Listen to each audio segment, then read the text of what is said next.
The conflict with Russia over the region of South Ossetia grabbed headlines nearly 2 years ago. However, a brutal military conflict over the breakaway region of Abkhazia has been largely forgotten by the outside world. 17 years on, more than 200,000 people remain displaced from Abkhazia, living in large collective centres or abandoned buildings on the outskirts of Georgia's bustling capital city, Tbilisi. This derelict, colourless and crumbling ex-Soviet apartment block is home to 13 displaced families. Oxfam's partner, DEA, are helping some of its most needy residents access state assistance and protection. Wandering down dark, empty corridors with gaping holes, children play on bare concrete floors, while neighbours' eyes peep out from hidden doorways. One man tells me, "We want to return to our homes from the war. We're the forgotten generation." Entering one apartment, we are greeted by 60-year-old Armani Ramiza, who's lived here for 17 years. His small 2-room shipwrecked apartment is home to his wife and 2 sons. Armani used to be an agro specialist before the war, and his wife worked on a tea plantation, but now they can't find work. Armani's wife reads a newspaper provided by Oxfam's partner, DEA.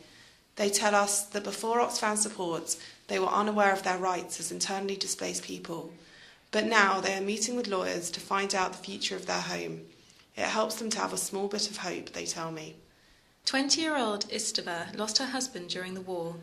With 2 children to look after, she's thankful for Oxfam's support. With the help of this integration project, Istava has managed to attend sewing courses organised by Oxfam's partners and is hoping to participate in our grant scheme so she can start her own small business. Just down the road, we visit the Disabled Community Collective Centre, close to the border of occupied territory and home to 14 families displaced by the conflict.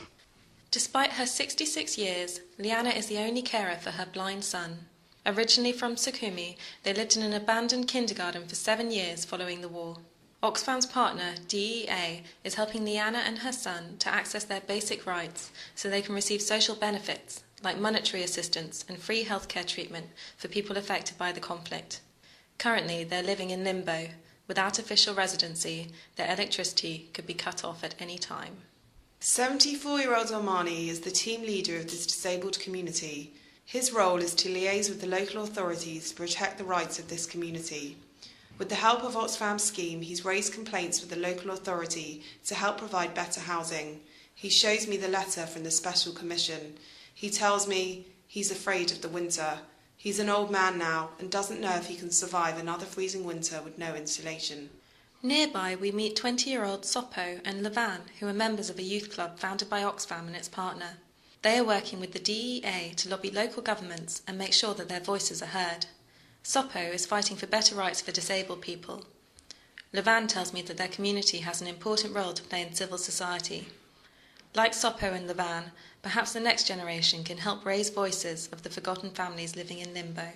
Although Oxfam's support has provided some respite for many of these displaced people, their future largely remains uncertain. This unnamed woman leans out of the window.